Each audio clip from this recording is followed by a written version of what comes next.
സ്വർഗസ്ഥനായ പിതാവേ, അവിടുത്തെ രാജ്യം വരേണമേ.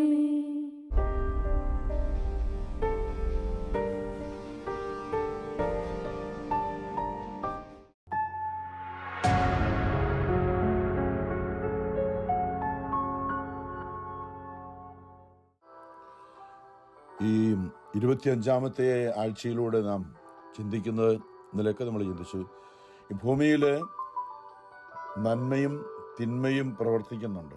അതിൽ നന്മ തിരിച്ചറിഞ്ഞുകൊണ്ട് നന്മയായിട്ടുള്ളത് ചെയ്യാൻ അതിനുള്ള വഴി പരിശുദ്ധാത്മാവ് നമ്മോട് പല കാര്യങ്ങളിലൂടെ പറഞ്ഞു തരികയാണ്. ഇന്ന് ആഗോള സഭയിലെ 1-ാമത്തെ വായനയിൽ സഭാപ്രസംഗം എക്ലീസിയാസ്റ്റിക് 1-ാമത്തെ അധ്യായത്തിൽ സോളമൻ, അല്ലെങ്കിൽ ദാവീദിന്റെ മകൻ എന്ന് പറയുന്നത്, സോളമൻ പറയുകയാണ്, ഈ ഭൂമിയിൽ കാണുന്നതെല്ലാം വെറും വിദ്യയാണ് അല്ലേ.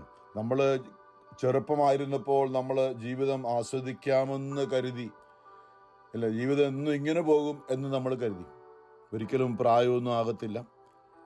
ചെറുപ്പത്തിൻ്റെതായ സ്വപ്നങ്ങളൊക്കെ കണ്ട് ലോകത്തിൻ്റെ ആഗ്രഹങ്ങളൊക്കെ സാധിച്ചുകൊണ്ട് എന്നും ഇങ്ങനെ മുമ്പോട്ട് പോകുമെന്നാണ് നമ്മൾ കരുതി. പക്ഷേ നമ്മൾ കുറേ പ്രായമാകുമ്പോൾ നമ്മൾ ചിന്തിക്കാൻ തുടങ്ങും, ഇതങ്ങനെ അല്ലല്ലോ, ഇത് വെറും, സോളമന്റെ ഭാഷയിൽ പറഞ്ഞാൽ ഇത് വെറും മിഥ്യയാണ്, ഈ കണ്ട സ്വപ്നങ്ങളൊക്കെ വെറുതെയാണ്, ഇതെല്ലാം ഇട്ടിട്ട് പോകേണ്ടതാണ്, പ്രായമായിക്കൊണ്ടിരിക്കുകയാണ്. നമ്മുടെ താഴെയുള്ളവർ, അല്ലെങ്കിൽ നമ്മുടെ മക്കളൊക്കെ പറയുമ്പോൾ നമ്മൾ പറയും, ഇവർക്കൊന്നും അറിയില്ല, കുറേ കഴിയുമ്പോൾ അറിയുമെന്ന്. അപ്പോൾ ഇതിങ്ങനെ തുടർന്നുകൊണ്ടിരിക്കുകയാണ്. ഒരു ഒരു തലമുറ വരുന്നു, അത് മറഞ്ഞു പോകുന്നു, അടുത്ത തലമുറ വരുന്നു. ഇങ്ങനെ തലമുറകളിലൂടെ ഈ ഭൂമി മാറി മറിഞ്ഞുകൊണ്ടിരിക്കുമ്പോൾ ഈ ഭൂമിയിൽ കാണുന്നതെല്ലാം വിദ്യയാണെന്നാണ് ജ്ഞാനിയായ സോളമൻ, ദാവീദിന്റെ മകൻ, പറഞ്ഞു വെച്ചത്. അവിടെയാണ് നമ്മൾ ഇന്ന് ചിന്തിക്കേണ്ടത്. ഈ ഭൗമികമായിട്ടുള്ളതിനെ മാത്രം നമ്മൾ അനുഗമിക്കുകയാണെങ്കിൽ, നമ്മൾ പൗലോസ്ലീഹ പറഞ്ഞിട്ടുണ്ട്, 1 കൊരിന്തോസ് 15:19 പറഞ്ഞിട്ടുണ്ട്, ഈ ലോകത്തിനു വേണ്ടി മാത്രമാണ് നിങ്ങൾ യേശുക്രിസ്തുവിൽ പ്രത്യാശ വെച്ചിട്ടുള്ളതെങ്കിൽ നിങ്ങൾ മറ്റെല്ലാ മനുഷ്യരെക്കാളിലും നിർഭാഗ്യവാന്മാരാണ്. ഈ ലോക ജീവിതത്തിന് വേണ്ടി അല്ല, ഈ ലോക ജീവിതം വരാനിരിക്കുന്ന നിത്യജീവന്റെ അതിനുള്ള ഒരുക്കമാണ് എന്നുള്ളൊരു അറിവിലേക്ക് നാം വരാനായിട്ട്. അപ്പം നമ്മൾ ഈ ലോകത്തിൽ നന്മയും തിന്മയും ഉണ്ട്. നമ്മൾ ആ പരീക്ഷയിൽ ഞങ്ങൾ ഉൾപ്പെട്ടു പോകാൻ ഇടയാകരുതേ, അല്ലെ, പരീക്ഷയിൽ ഞങ്ങളെ ഉൾപ്പെടുത്തരുത് എന്ന് പറയുമ്പോൾ, നമ്മൾ ഈ ലോകത്തിലെ സാത്താനാണ് പരീക്ഷിക്കുന്നത്, ദൈവമല്ല. യാക്കോബിൽ പറഞ്ഞിട്ടുണ്ട്, ദൈവം ആരെയും പരീക്ഷിക്കുന്നില്ല. എൻ്റെ ദൈവം എന്തിനാ എന്നെ പരീക്ഷിച്ചതെന്ന് പലരും ചോദിക്കാറുണ്ട്. എൻ്റെ ദൈവം എന്തിനാ എന്നെ ശിക്ഷിച്ചെന്ന് ചോദിക്കാറുണ്ട്. ഇല്ല, ദൈവം ആരെയും ശിക്ഷിക്കുന്നില്ല. സത്യം നമുക്കറിയാം. നേരെ മറിച്ച് നമുക്കൊരു തലവേദന പോലും വരാനായിട്ട് ദൈവം ആഗ്രഹിക്കുന്നില്ല. ഇല്ല, നാം ഓരോരുത്തരും സ്വന്തം യെശയ്യാ 53 പ്രവചനം അതല്ലേ, നാം ഓരോരുത്തരും ആടുകളെ പോലെ വഴിതെറ്റിപ്പോയി, നാം സ്വന്തം വഴിക്ക് പോയി. എന്നാൽ ദൈവമോ നമ്മുടെ അകൃത്യങ്ങൾ അവന്റെ മേൽ ചുമത്തി, യേശുവിന്റെ മേൽ ചുമത്തി. നമ്മൾ ചെയ്ത പാപത്തിന് അവനാണ് ശിക്ഷ അനുഭവിച്ചത്. നമ്മൾ ചെയ്ത പാപത്തിന് ഒരു തലവേദന പോലും നമ്മുടെ മേൽ വരാനായിട്ട് ദൈവം ആഗ്രഹിക്കുന്നില്ല. അതെല്ലാം യേശുവിന്റെ മേൽ ചുമത്തി. പക്ഷെ സാത്താൻ നോക്കിക്കൊണ്ടിരിക്കുകയാണ്, എവിടെയാണ് നമ്മളെ വീഴ്ത്തേണ്ടതെന്ന്. നമ്മൾ പാപം ചെയ്യാൻ തുടങ്ങുമ്പോൾ ദൈവവചനം ലംഘിച്ച് ദൈവത്തിൽ നിന്ന് അകന്ന് ദൈവിക സംരക്ഷണം ഇല്ലാതെ പോകുമ്പോൾ അലറിപ്പായുന്ന സിംഹത്തെ പോലെ ആരെ വിഴുങ്ങണമെന്ന് നോക്കിക്കൊണ്ട് സാത്താൻ ചുറ്റിത്തിരിഞ്ഞു നടക്കുന്നു. ആകയാൽ നിങ്ങൾ വിശ്വാസത്തിൽ ഉറച്ചു നിന്നുകൊണ്ട് അവനെ എതിർക്കുവിൻ, അല്ലെങ്കിൽ ദൈവവചനത്തിൽ ഉറച്ചു നിന്നുകൊണ്ട് അവനെ എതിർക്കുവിൻ എന്നാണ് പത്രോസ്ലീഹ പറഞ്ഞിരിക്കുന്നത്. അപ്പം ദൈവവചനം പാലിക്കാതെ നമ്മുടെ സ്വന്തം ഇഷ്ടത്തിന് പോകുമ്പോൾ നമ്മൾ തന്നെ, സാത്താൻ നമ്മളെ നോക്കിയിരിക്കണം, നമ്മളെ തകർത്ത് കളയാനായിട്ട്. പലപ്പോഴും നമ്മൾ ചിന്തിച്ചിട്ടുണ്ട്, വീണ്ടും അല്ലേ, രാത്രിയിൽ കിടക്കുന്നതിന് മുമ്പായി, ഉറങ്ങാൻ പോകുന്നതിന് മുമ്പായി അന്ന് നമ്മളെ എല്ലാവരോടും അനുരഞ്ജനപ്പെട്ടിട്ട് പൗലോസ്ലീഹ എഫേസ്യോസ് ലേഖനം 4:26 പറഞ്ഞ വചനമുണ്ട്, കോപിച്ചു കൊള്ളുക. നമുക്ക് അവകാശമുണ്ട് കോപിക്കാനും ദേഷ്യപ്പെടാനും, തെറ്റാണെന്ന് പറയാനൊക്കെ ഉണ്ട്. പക്ഷേ അതിൻ്റെ പേര് നമ്മൾ ആരെയും ശത്രുക്കളായി കരുതി, നമ്മൾ ആരെയും വെറുത്ത് നമ്മൾ പാപം ചെയ്യരുത്. സ്നേഹം നഷ്ടപ്പെടുന്നത് പാപമാണ്. ദൈവവചനം ലംഘിക്കുന്നത് സ്നേഹത്തിന് ലംഘനമാണ്. അപ്പം നമ്മൾ ഉറങ്ങാൻ പോകുന്നതിന് മുമ്പായിട്ട് നമ്മൾ ചെയ്യേണ്ട ഏറ്റവും പ്രധാനപ്പെട്ട കാര്യം, അന്ന് നമ്മൾ ആരോടൊക്കെ നമുക്ക് ക്ഷമിക്കാൻ പറ്റാതെ ഉണ്ടോ, അല്ലെങ്കിൽ നമ്മൾ ആരെങ്കിലും വേദനിപ്പിച്ചിട്ടുണ്ടോ, അവരുമായി നമ്മുടെ ഹൃദയത്തിലെങ്കിലും എൻ്റെ ദൈവമേ എന്ത് തെറ്റിപ്പോയി, ഇങ്ങനെ ചെയ്യണ്ടായിരുന്നു, പറയണ്ടായിരുന്നു, എന്നോട് ക്ഷമിക്കണമേ കർത്താവ്, ഞാൻ മൂലം അവർക്ക് മുറിവേറ്റിട്ടുണ്ടെങ്കിൽ ഞാൻ പശ്ചാത്തപിക്കുന്നു, ഖേദിക്കുന്നു, കർത്താവെ എന്നോട് ക്ഷമിക്കണമേ, അവരെ അനുഗ്രഹിക്കണമേ, നിന്റെ പരിശുദ്ധാത്മാവ് കൊണ്ട് അവരെ എന്നെ നിറയ്ക്കണമേ. ഇങ്ങനെ പ്രാർത്ഥിച്ചിട്ട് നമ്മൾ കിടക്കാൻ പോകുന്നില്ലെങ്കിൽ ആ രാത്രിയിൽ തിന്മ നമ്മളെ ആക്രമിക്കുമെന്നാണ് വചനം പറയുന്നത്, ദൈവവചനമാണ്. ഇത് സങ്കീർത്തനം 4 പറഞ്ഞിട്ടുണ്ട്, 4-ാമത്തെ വചനം. കോപിച്ചുകൊള്ളുക, എന്നാൽ കിടക്കയിൽ വെച്ച് ധ്യാനിച്ച് മൗനമായിരിക്കുക. മൗനമായിരിക്കുക എന്ന് പറഞ്ഞാൽ കുറ്റം ആരോപിക്കാതിരിക്കുക എന്നാണ്. അല്ലെ, നമുക്ക് സാധാരണ ഒരു കാര്യമുണ്ട്, നമ്മളിങ്ങനെ പറഞ്ഞുകൊണ്ടിരിക്കും, അവരാണ് ഈ പ്രശ്നം. കാരണം എന്താ, നമ്മുടെ ഉള്ളിൽ സാത്താൻ പറയും, നീ ഒരിക്കലും ചെയ്തില്ല, അവരുടെ പ്രശ്നം കൊണ്ട് തന്നെയാണ്, അവരാണ് ഈ പ്രശ്നം. ഇത് നമ്മുടെ ഉള്ളിൽ പറയുമ്പോൾ നമ്മൾ നിരന്തരം നമ്മളോടും മറ്റുള്ളവരോടും ഒക്കെ പറഞ്ഞുകൊണ്ടിരിക്കും. സംസാരിക്കാൻ പറ്റുന്ന കിട്ടുന്ന അവസരമൊക്കെ നമ്മൾ മറ്റുള്ളവരോട് പറയും, അവരാണ് എൻ്റെ ഈ പ്രശ്നത്തിന് കാരണം. നമ്മൾ കൂടുതൽ സ്നേഹം നഷ്ടപ്പെടുകയാണ്, ദൈവത്തിൽ നിന്ന് അകന്നു പോകുകയാണ്. കാരണം ദൈവം സ്നേഹമാണ്. അപ്പം നമ്മൾ ഈ ഭൂമിയിലായിരിക്കുമ്പോൾ സാത്താൻ നമ്മളെ വീഴ്ത്താൻ ശ്രമിക്കുന്നുവെന്ന് നമ്മൾ തിരിച്ചറിയുന്നില്ലെങ്കിൽ, അതാണ് ദൈവിക ജ്ഞാനം നമുക്ക് ഇല്ലെങ്കിൽ നമ്മൾ കുരുക്കിൽ പെട്ടുപോകും. ഈ ലോകത്തിൽ സാത്താൻ ഏതും തോട്ടത്തിലായിരുന്ന ഹവ്വായെയും ആദത്തെയും വഞ്ചിച്ച അതേ സാത്താൻ ഇന്നും ലോകത്തിലുണ്ട്. നമ്മൾ അറിയണം, കണ്ണുകൊണ്ട് കാണാൻ പറ്റില്ല, അതാണല്ലോ. ദൈവമുണ്ട്, മരിച്ചുയർത്ത് യേശു ഈ ഭൂമിയിൽ ജീവിക്കുന്നുണ്ട്, ആത്മാവായി കുദാശിയായി നമുക്ക് കാണപ്പെടാൻ വേണ്ടിയാണ് അങ്ങനെ, അല്ലെങ്കിൽ കാണപ്പെടുന്നവനായിട്ട് നമുക്ക് കാണപ്പെടാൻ, അല്ലെങ്കിൽ അപ്പത്തിൻ്റെ രൂപത്തിൽ കാണപ്പെടാൻ വേണ്ടി കുദാശിയായി മാറിയവൻ ഇന്നും എല്ലാ അധികാരത്തോടും കൂടെ, ഞാൻ പറയും, ഭൂമിയിലായിരുന്നപ്പോൾ നടന്നതിനേക്കാളും എത്രയോ മടങ്ങ് ഉന്നതമായ അധികാരമുള്ളവനാണ് ഇപ്പോൾ ഈശോയ്ക്ക്. കാരണം അവൻ ശരീരത്തിലല്ല, അവൻ ആത്മാവിനെ എല്ലാ അധികാരത്തിനുമുണ്ട്. പിതാവിൻ്റെ വലത്ത് ഭാഗത്ത് ഇരുന്നു കൊണ്ട് നമുക്ക് വേണ്ടി വാദിക്കുന്നവനാണ്. അതേസമയം ലോകത്തിൽ നമ്മെ തിരുസഭയിൽ നമ്മെ നയിക്കുന്നവനാണ്, കുദാശിയായിട്ട് മാറിയവനാണ്. ഈ ഒരു അറിവ് നമുക്കില്ലെങ്കിൽ നമ്മൾ പെട്ടുപോകും. അപ്പോൾ ഈ സോളമൻ ഇതെല്ലാം മിഥ്യയാണ്. ഈ ലോകത്തിന്റെ കാഴ്ചപ്പാടിൽ ചിന്തിക്കുകയാണെങ്കിൽ ഇതെല്ലാം വെറുതെയാണ്, ഈ ജീവിതം വെറുതെയാണ്. ഇതെല്ലാം ചുമ്മാതെ ചിലരൊക്കെ ഇങ്ങനെ ആത്മഹത്യ ചെയ്ത് കളഞ്ഞു, ഇതെങ്ങനെ തീർന്നാൽ പിന്നെ തീർന്നല്ലോ എന്ന് അറിവില്ലാത്തതുകൊണ്ടാണ്. ഈ ലോക ജീവിതം കഴിഞ്ഞാൽ വേറൊരു ജീവിതത്തിലേക്ക്, ആത്മാവിൻ്റെ മേഖലയിലേക്ക് നാം, കാരണം ദൈവം ആത്മാവാണ്, ദൈവത്തിൻ്റെ ഛായയിലാണ് നമ്മളെ സൃഷ്ടിച്ചിരിക്കുന്നത് എന്ന് പറഞ്ഞാൽ ആത്മീയ ഛായയിലാണ് ദൈവം നമ്മളെ സൃഷ്ടിച്ചിരിക്കുന്നത്. ആത്മാവിന് മരണമില്ല. ആദ്യവും അന്ത്യവും ആൽഫായും ഒമേഗായുമായ ദൈവം ഭൂമിയിൽ മനുഷ്യനായി വന്ന 33 വർഷം മാത്രം യേശു ജീവിച്ചെങ്കിൽ അതല്ല യഥാർത്ഥ ദൈവത്തിൻ്റെ രൂപം. അവൻ ആത്മാവാണ്. ഏകസത്യ ദൈവമായ ആ കർത്താവിൽ ഞാൻ വിശ്വസിക്കുന്നു പറയുമ്പോൾ പിതാവും പുത്രനും പരിശുദ്ധാത്മാവുമായ ദൈവം ഈ ഭൂമിയിൽ കാണപ്പെടുന്നവനായി വന്നെങ്കിൽ ഇന്ന് കാണപ്പെടാത്തവനായി ആത്മീയ തലത്തിൽ നമ്മെ നയിക്കുന്നൊരു ദൈവമാണ്. പണ്ടേ ഉണ്ടായിരുന്നവനാണ് ആത്മീയ തലത്തിൽ. എന്നാൽ നമുക്ക് വിശ്വാസം ഇല്ലാഞ്ഞുകൊണ്ട് നമ്മളെ ഒന്ന് ബോധ്യപ്പെടുത്താനും, നമ്മളെ കാൽവരിയിൽ എപ്പോഴും ചിന്തിക്കുക, നമ്മുടെ ശരീരത്തിലാണ് നമ്മൾ പാപം ചെയ്തത്. അപ്പം നമ്മുടെ ശരീരത്തിൽ ചെയ്ത പാപത്തിന് പരിഹാരം ചെയ്യാനായി ശരീരം എടുത്തു വരേണ്ടി വന്നത് ദൈവത്തിന്. ദൈവം നമ്മുടെ യേശു തൻ്റെ ശരീരത്തിൽ നമ്മുടെ പാപത്തിന് പരിഹാരം ചെയ്തു, നമ്മുടെ കണക്ക് തീർത്തു. എന്നിട്ട് നമുക്ക് ദൈവത്തോടൊപ്പം ആയിരിക്കാൻ, ദൈവകൃപയിലായിരിക്കാനുള്ള ആ ഭാഗ്യം യേശു നേടിത്തന്നു. അവൻ ആത്മാവായി തിരികെ പോയിട്ട് പന്തക്കുസ്താ നാളിൽ പരിശുദ്ധാത്മാവായി ഭൂമിയിലേക്ക് ഇറങ്ങി വന്നുകൊണ്ട് അവനിൽ വിശ്വസിച്ചിരുന്ന 120 പേരുടെ മേൽ അന്ന് പലപ്പോഴും ചിന്തിച്ചാണ്. പരിശുദ്ധ അമ്മ ഉൾപ്പെടെ അപ്പസ്തോലർ 2 വായിക്കുന്ന തീജ്വാലയായി കാണപ്പെട്ടെങ്കിലും അവൻ ഉള്ളിൽ വന്നു കഴിഞ്ഞപ്പോൾ നമ്മുടെ ഉള്ളിലാണെന്ന് തീ കത്തുന്നത്, നമ്മുടെ ഉള്ളിൽ ജ്വലിക്കുന്ന ഒരു അഭിഷേകമായി ഇന്ന് അവൻ വസിക്കുകയാണ്. പുറമേ കാണണമെങ്കിൽ നമ്മുടെ ആത്മാവിൻ്റെ പ്രവൃത്തി കൊണ്ട് മറ്റുള്ളവർക്ക് ആ ബോധ്യം ഉണ്ടാക്കാനാണ്. നിങ്ങളുടെ സ്നേഹം കണ്ടുകൊണ്ടാണ് നിങ്ങൾ ദൈവരാജ്യത്തിൻ്റെ മക്കളാണെന്ന് മറ്റുള്ളവർ അറിയണം. ഈശോ പറഞ്ഞു. നിങ്ങളുള്ളവരെയും നമ്മൾ ഈ ലോകത്തിൽ നമ്മൾ ശരീരത്തിലാണ് ജീവിക്കുന്നത്, അത് സത്യമാണ്.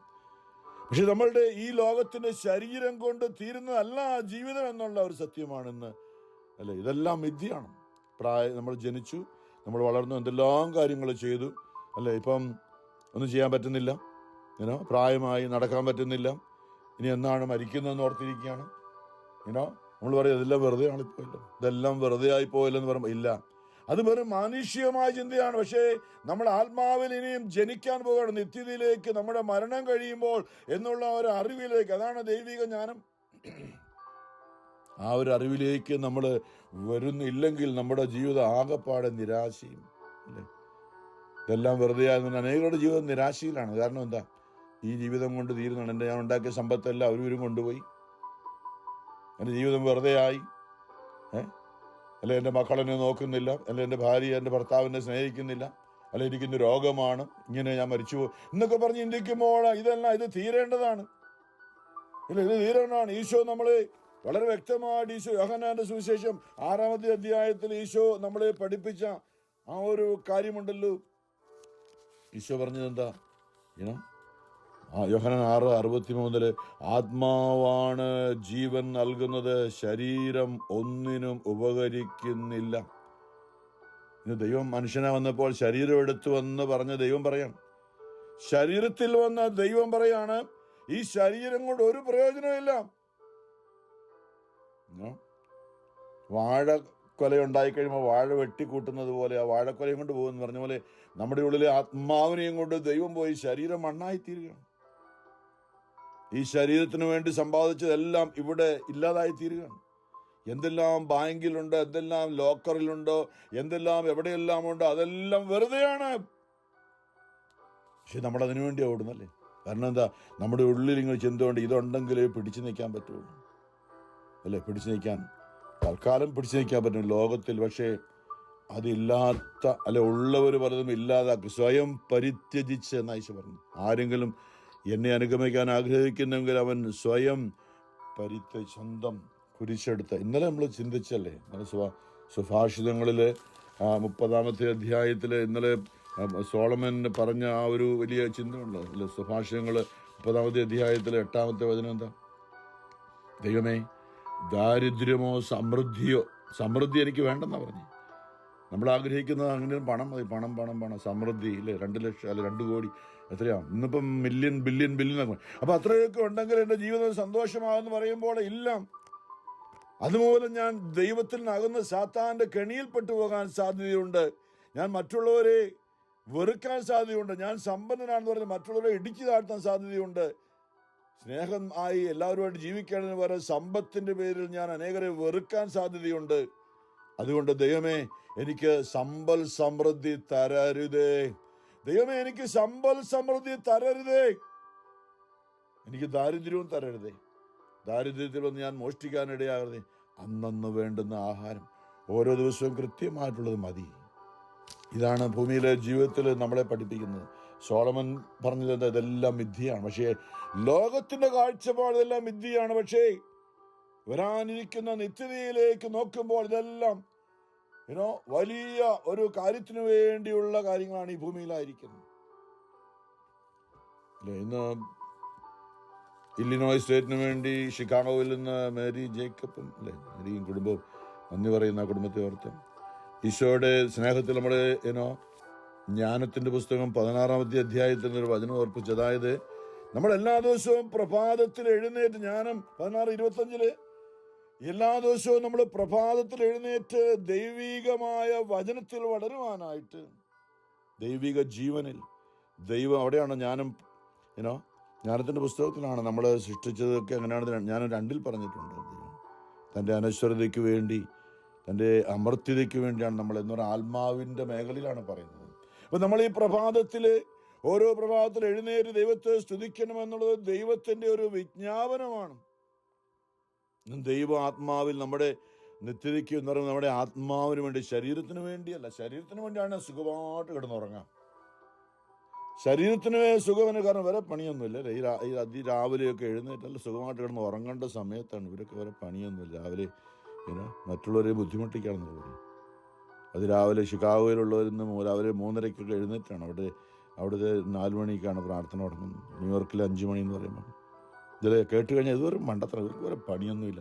പക്ഷേ നമ്മൾ ആത്മാവിൻ്റെ കാര്യങ്ങളെക്കുറിച്ച് ചിന്തിക്കുമ്പോൾ, അതാണ് കർത്താവ് ജ്ഞാനം 16 പറഞ്ഞത്, ഈ പ്രഭാതത്തിന് ഉണർന്ന് ദൈവം നൽകിയ അധികാരമാണ്. ആദത്തിന് കൊടുത്ത അധികാരം നമ്മൾ തിരികെ പിടിക്കുകയാണ്. ഭൂമിയിൽ വെച്ച് തന്നെ എന്താ?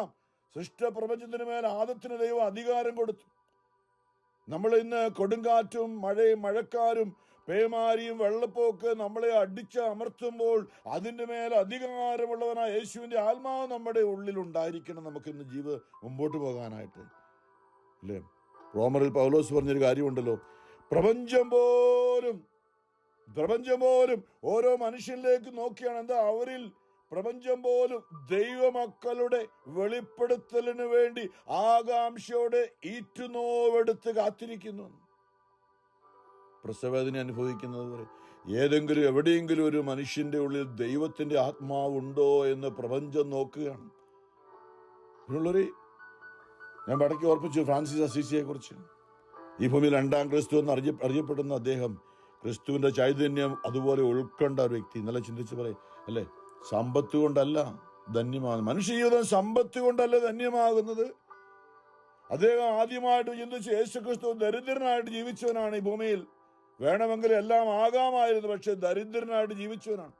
അപ്പൊ ഫ്രാൻസിസ് അസീസിയുടെ ചിന്തയായിരുന്നു, ഞാൻ ഏറ്റവും വലിയ സമ്പന്ന കുടുംബത്തിലെയും മകനായിരുന്ന എല്ലാത്തിൻ്റെയും വലിയ സമ്പത്തിന്റെ ഉടമയാകാനിരുന്നവൻ അതെല്ലാം വിട്ടിട്ട് ഒരു ഭിക്ഷക്കാരനെ പോലെ ആയിത്തീർന്നുകൊണ്ട് മാർപ്പാപ്പായുടെ അടുത്ത് ചെന്ന് ഒരു അപ്പോയിന്റ്മെന്റ് ചോദിക്കുന്നത് എന്തിനാ? ഞങ്ങൾ ഭിക്ഷക്കാരെ പോലെ ഞങ്ങൾ അനുദിനം ഭിക്ഷ എടുത്തുകൊണ്ട് നടന്ന് വചനം പ്രഘോഷിക്കുവാനുള്ള ഒരു അപേക്ഷ, ഞങ്ങൾ അതിനുള്ള ഒരു സഭ, ഒരു സമൂഹമായിട്ട് ഞങ്ങള് സമ്പത്തൊന്നും കരുതി. ഇന്നലെ ചിന്തിച്ചല്ലേ, മടിശീലയിൽ വെള്ളിയോ സ്വർണമോ ഒന്നും കരുതി വെക്കരുത്. അന്നന്ന് വേണ്ടത് അന്നന്നേക്ക് വേണ്ടുന്ന ഭിക്ഷ എടുത്തുകൊണ്ട് കിട്ടുന്നത് ഭക്ഷിക്കുകയാണ്, എന്നിട്ട് വചനം പറഞ്ഞു നടക്കുകയാണ്. ഇതായിരുന്നു യേശുവിൻ്റെ ജീവിത രീതി. ഇന്ന് നമ്മൾ അങ്ങനെയാണ്. ഇന്ന് നമുക്ക് നല്ല സെറ്റപ്പൊക്കെ ആയിക്കഴിഞ്ഞ് നമുക്ക് വചനം പറയാം, അല്ലേ? നമ്മൾ വചനം പറയുന്നതിലൂടെ എന്തെങ്കിലും കിട്ടിയാൽ അത് മതി, നമുക്ക് വേറെ പണിയൊന്നും വേണ്ട. പൗലോസ് പറയുന്നുണ്ട്, ഞാൻ നിങ്ങളുടെ ഇടയിലായിരുന്നപ്പോൾ ആരെയും നിങ്ങളെ ബുദ്ധിമുട്ടിക്കാൻ നിങ്ങളോട് 5 പൈസ ഞാൻ മേടിച്ചിട്ടില്ല. എൻ്റെ സ്വന്തം കൈകൊണ്ട് അധ്വാനിച്ച് കൂടാരപ്പണിയായിരുന്നു എൻ്റെ കുലത്തൊഴിൽ. അപ്പം നിങ്ങളുടെ അടുക്കൽ വന്നപ്പോൾ ഞാൻ വചനം പറഞ്ഞുകൊണ്ട് ബാക്കിയുള്ള സമയമൊക്കെ ഞാൻ കൂടാരപ്പണി ചെയ്തുകൊണ്ട് ഞാൻ ശമ്പളം ഉണ്ടാക്കി എൻ്റെ അധ്വാനം കഴിച്ചാണ് ഞാൻ ജീവിച്ചിരുന്നതെന്ന്. പ്രിയമുള്ളവരെ, ഇന്ന് നമുക്ക് വരേണ്ട ഒരു മാറ്റം അതാണ്. ഫ്രാൻസിസ് അസീസിയെ പോലെ ആകാനായിട്ടുള്ള ഒരു ആഗ്രഹം, അല്ലേ? എന്ന് പറയുമ്പോൾ ദരിദ്രനായിട്ട് ജീവിക്കാൻ, ദരിദ്രത്തിലേക്ക് പോകുന്നത് വിഡ്ഢിത്തരമാണ്.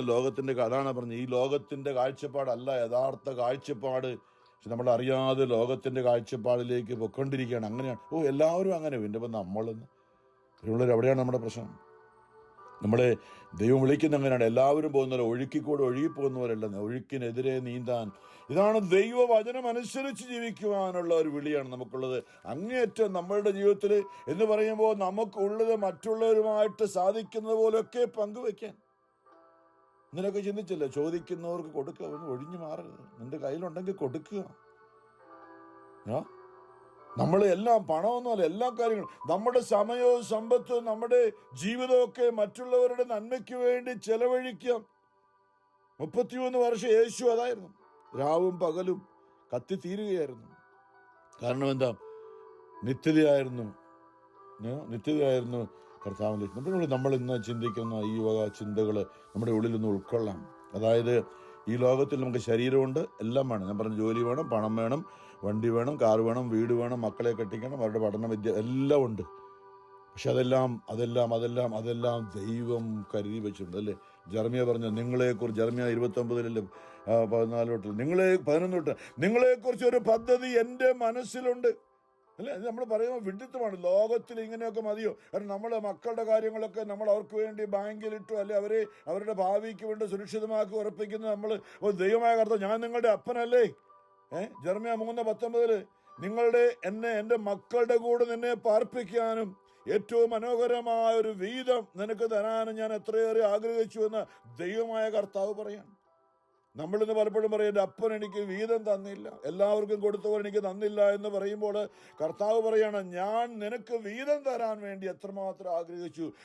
ഈ ഭൂമിയിലുള്ളത് മാത്രമല്ല, ദൈവത്തിൻ്റെ സ്വർഗത്തിൻ്റെ അനുഗ്രഹം പോലും നമുക്ക് തരാൻ ആഗ്രഹിക്കുന്ന സ്വർഗത്തിലെ പിതാവ്, അല്ലെ? നിന്റെ ഏറ്റവും മനോഹരമായൊരു വീതം നിനക്ക് തരാൻ ഞാൻ എത്രയേറെ ആഗ്രഹിച്ചു. നീ എന്നെ ഈ ഭൂമിയിലായിരിക്കുമ്പോൾ ഹൃദയം തുറന്ന ഡാഡി, അപ്പാ എന്ന് നീ എന്നെ വിളിക്കുമെന്ന് ഞാൻ എത്രയേറെ നാൾ കാത്തിരുന്നു. ധർമ്മിയ 3:19 വചനമാണ്.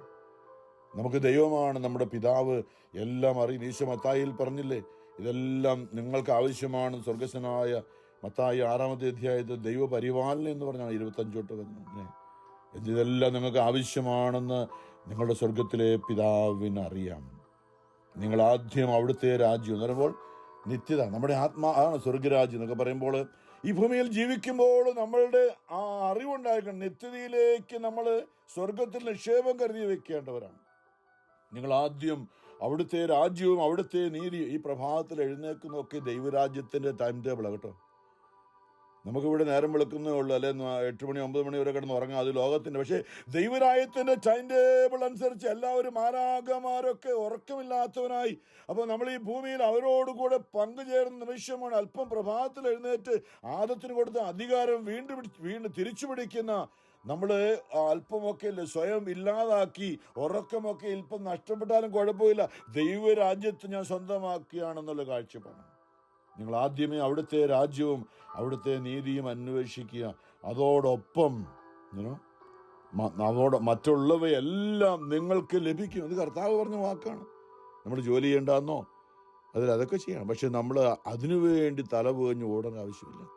നമ്മുടെ ദൈവത്തോട് ചേർന്ന് നിൽക്കാൻ നമുക്ക് വേണ്ടത്. ഇത് പറഞ്ഞാൽ മഹാവിഡിത്തമാണ് കേട്ടോ. ലോകം ഇത് മണ്ടത്തരം പറയാതെ ഇവരെ പണി.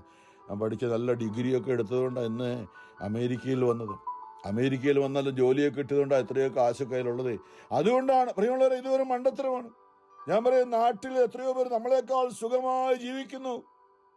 അമേരിക്കയിൽ വന്നത് പണമുണ്ടാക്കാൻ നമ്മൾ ധരിച്ചു, അതൊരു ട്രാപ്പായിരുന്നു. പക്ഷേ ഇവിടെ വന്നു കഴിഞ്ഞപ്പോഴാണ് നമ്മളെ സമയത്ത് ദൈവം പിടിച്ചു എന്ന് പറയുമ്പോൾ, ദൈവം നമ്മളെക്കുറിച്ചുള്ള പദ്ധതിയായി, നിങ്ങളെക്കുറിച്ചൊരു പദ്ധതി എൻ്റെ മനസ്സിലുണ്ട് എന്ന വചനപ്രകാരം നമ്മൾ ഇന്നിപ്പോൾ ഉറക്കമില്ല. രാവിലെ 4 മണിക്ക് 3 മണിക്കൊക്കെ എഴുന്നേറ്റില്ല, ഉള്ളിലൊരു തീയാണ്. എഴുന്നേക്കണം. എന്താ? കർത്താവിൻ്റെ കൂടെ നിന്ന് ഇന്ന് ഈ ദിവസം അമേരിക്കയിൽ, ലോകം മുഴുവനെയും കർത്താവിൻ്റെ കരങ്ങളിലേക്ക് ദൈവരാജ്യത്തിൻ്റെ ആ പ്രവൃത്തിയിൽ വ്യാപൃതരാകുകയാണ്. ജ്ഞാനം 16 പറഞ്ഞ് 20 അതിരാവിലെ എഴുന്നേറ്റ്, ഇതൊരു വിജ്ഞാപനമായിരുന്നു ദൈവത്തിൻ്റെ. അതിരാവിലെ എഴുന്നേറ്റ് ദൈവത്തെ സ്തുതിക്കണം, ദൈവത്തിൻ്റെ ആത്മാവിൽ നിറയണം എന്നുള്ളത്. അത് ദൈവരാജ്യത്തിൻ്റെ ഒരു വിജ്ഞാപനമാണ്. ഈ ലോകത്തിനത് വെറും ഫോഷത്തിനാണ്, മനസ്സിലാകില്ല. പക്ഷേ ദൈവരാജ്യം അല്ലേ, ഈശോയെക്കുറിച്ച് ഈ ലോകത്തിൽ യേശു ഭൂമിയിലായിരുന്നപ്പോൾ അന്ന് ഹെറോദോസും പീലാത്തോസും ഒക്കെ അവർ റോമൻ സാമ്രാജ്യത്തിൽ വലിയ ആൾക്കാരായിരുന്നു. ഇവന് ഈ പണിന്നല്ലോ, ഇവനിങ്ങനെ ഒരു കീറിയ വസ്ത്രവും ധരിച്ചുകൊണ്ട് നടക്കുന്ന ഇവനെ എന്താന്നൊക്കെ ചോദിച്ച് അവനെ വെറും. പക്ഷെ അവനെ കുറെ കഴിഞ്ഞപ്പോൾ അവർ ഭയപ്പെട്ടു തുടങ്ങി. കാരണം എന്താ? ദൈവരാജ്യത്തിന്റെ പ്രവൃത്തി യേശുവിലൂടെ പിന്നീട് അപ്പസ്തോലന്മാരെ കണ്ടപ്പോൾ അവരെല്ലാം, ഞാൻ പറഞ്ഞു, റോമൻ സാമ്രാജ്യ ചക്രവർത്തി പോലും പിന്നീട് ക്രിസ്ത്യാനിയായിട്ട് മാറി. ഇതൊരു മേഖലയാണ് പ്രിയമുള്ളവരെ. അപ്പോൾ ഈ സുവിശേഷം, ഇന്നത്തെ ലൂക്കാ സുവിശേഷം 9-ാമത്തെ അധ്യായം 2-3 വാക്യങ്ങളേ ഉള്ളൂ. ഹെറോദോസിന്റെ ഉത്കണ്ഠ. കാരണം ലോകത്തിന്റെ അധിപതിയായ ഹെറോദോസിന് ഇതൊന്നും പിടികിട്ടിയില്ല. സംഭവിച്ചതെല്ലാം കേട്ട് ഹെറോദോസ്, അല്ലെങ്കിൽ യേശുവിന്റെ പ്രവർത്തനത്തെക്കുറിച്ച് കേട്ടിട്ട് സംഭവിച്ചെല്ലാം കേട്ട് ഹെറോദോസ് രാജാവ് പരിഭ്രാന്തനായി. കാരണം എന്തെന്നാൽ ഇതിനു മുമ്പ് യോഹന്നാനെ വലിയ എന്തൊക്കെ പറഞ്ഞത്, അവന്റെ കഴുത്ത് വെട്ടി. ഇനി കുഴപ്പമില്ല, ഇനിയിപ്പോൾ സ്വസ്ഥമായി കിടന്ന് ഉറങ്ങാം, അവൻ്റെ ലോകത്തിൻ്റെ മോഹങ്ങളിലും പാപത്തിലും ഒക്കെ ജീവിക്കാൻ ആരും ചോദ്യം ചെയ്യാനില്ല എന്ന് കരുതിയിരുന്ന ഈ ഹെറോദോസ് വരയ്ക്കാൻ തുടങ്ങിയപ്പം, എന്തെന്നാൽ യോഹന്നാൻ മരിച്ചവരിൽ നിന്ന് ഉയർപ്പിക്കപ്പെട്ടിരിക്കുന്നു എന്ന് ചിലരും, ഏലിയ പ്രത്യക്ഷപ്പെട്ടിരിക്കുന്നുവെന്ന് മറ്റു ചിലരും, പണ്ടത്തെ പ്രവാചകന്മാർ ഒരുവൻ ഉയർത്തിരിക്കുന്നുവെന്ന് വേറെ ചിലരും പറഞ്ഞിരുന്നു. ഹെറോദോസ് പറഞ്ഞു, ഞാൻ യോഹന്നാന്റെ ശിരച്ഛേദനം ചെയ്തു, പിന്നെ ആരെക്കുറിച്ചാണ് ഞാൻ ഈ കാര്യങ്ങൾ കേൾക്കുന്നത്? അവൻ ആരാണ്? അവനെ കാണാൻ ഹെറോദോസ് ആഗ്രഹിച്ചു. ഈ മനുഷ്യന്റെ ഉള്ളിൽ നന്മയുണ്ടായിരുന്നു, പക്ഷേ ലോകമോഹങ്ങളിൽപ്പെട്ട് ഇങ്ങനെ പാപത്തിന്റെ ജഡിക പാപങ്ങളിൽ മുഴുകിയ മനുഷ്യൻ. യേശുവിനെ നമുക്കറിയാം. പിന്നീട് വിചാരണ സമയത്തൊക്കെ ഹെറോദോസ് വെറും ഒരു അത്ഭുതം കാണാനൊക്കെ ആയിട്ടാണ് യേശുവിനെ മുമ്പിൽ വിളിച്ചു നിർത്തിയതൊക്കെ. ഈ ലോകം ഇതാണ്, നമ്മൾ തിരിച്ചറിയണം. നമ്മൾ ഈ ലോകത്തിൻ്റെ നിത്യതയിലേക്ക് പോകേണ്ടവരാണ്. ഈ ലോകത്തിൽ സ്നേഹമായി കുദാശയായി നമ്മോടൊത്ത് ജീവിക്കുന്ന യേശു നമ്മുടെ ഹൃദയങ്ങളെ ഒന്ന് ഉണർത്തട്ടെ. ഈ ലോകത്തിലൊക്കെ ഉള്ളത് വേണം, പക്ഷേ ഇതല്ല വരാനുള്ളതാണ്. പരിശുദ്ധ പരമ ദീപകാരുണ്യനാഥനായ ഈശോയ്ക്ക് എന്നേരവും ആരാധനയും സ്തുതിയും പുകഴ്ചയും ഉണ്ടായിരിക്കട്ടെ.